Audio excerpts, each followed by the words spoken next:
Final scoreline here, Melbourne 28, South Sydney 16. Now it's time for the Late Show with Fletch, thanks to Chemist Warehouse.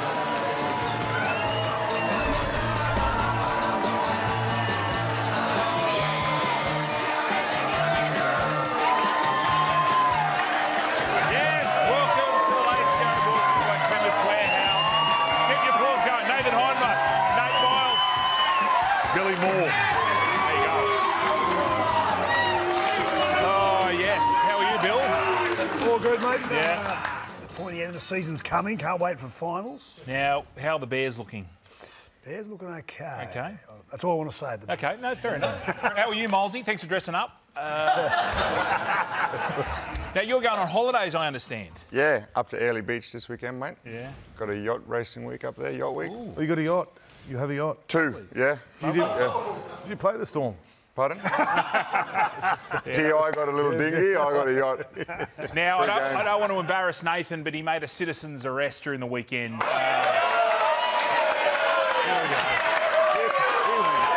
Just to be good. Thank you. Well, someone tried to carjack your new car at the lights there, out at... The Kia? Yeah, so you did well. I did, yeah. No, I had to, yeah.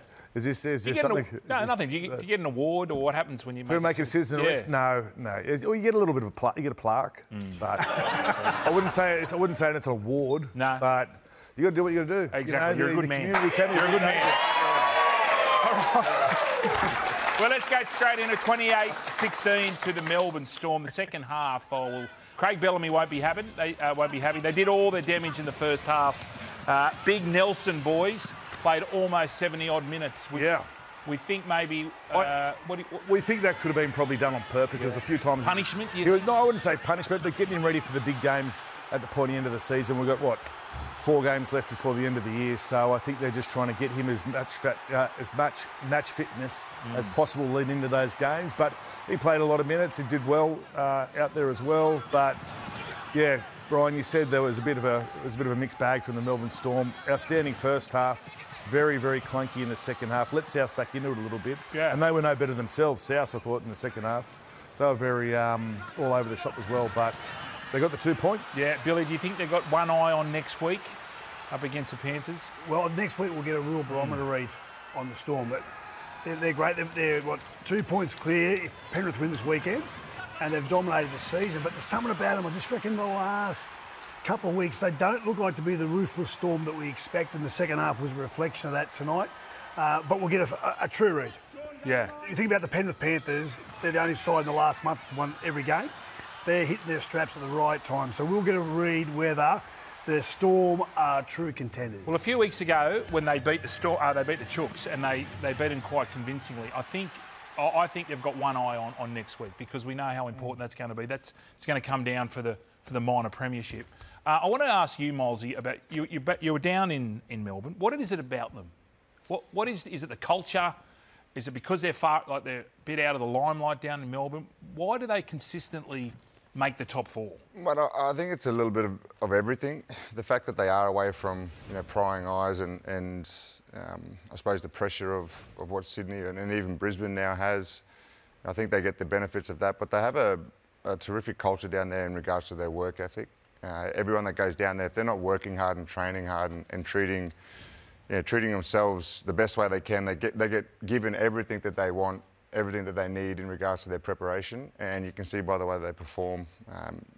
Everyone talks about the average players that go down there and become good players. Yeah. It didn't work for me. I went the other way, but they just still only one person to go the other way. But yeah, they're able to do it, and they get players like your Jerome Hugheses and places step up and then stay at that level. Craig Bellamy is a terrific man. He's probably one of the better blokes I've seen in regards to and been around it, that he can talk to anyone and treats everyone the same. Yeah. Just on Jerome, he's been absolutely airborne the back end of this year. No, he hasn't had his partner in crime in Cameron Munster. Harry Grant's been in and out. I'm going to say this has been his best season down there in Melbourne, and that's saying something, because he's had some terrific years. He's had an outstanding season. I thought in this game though, he took a bit of a back seat to Munster in that second half, and I think that's why the result probably went the way it was. Not blaming Munster for it, but he's only 2 games back into a long stint on the sideline. So, but I thought he didn't touch the ball as much as what he usually would otherwise in that second half, and I think that's why the result went. Do you think it because Munster's back?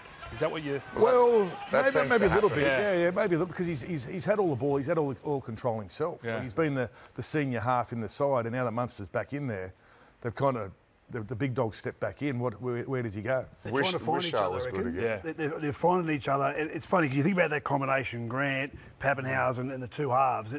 It's a brilliant spine. Yeah. But because Munster's been out for so long, they're trying to find their way. But you know, if they're going to match Penrith, they've got to have the dual attack coming down both sides. Yeah. You know, Munster down the left, Jerome down the right, Pappenhausen through the middle with Grant. They just have to, because you just know Penrith are going to set a standard defensively that if you're going to crack them, you can't just go through one channel.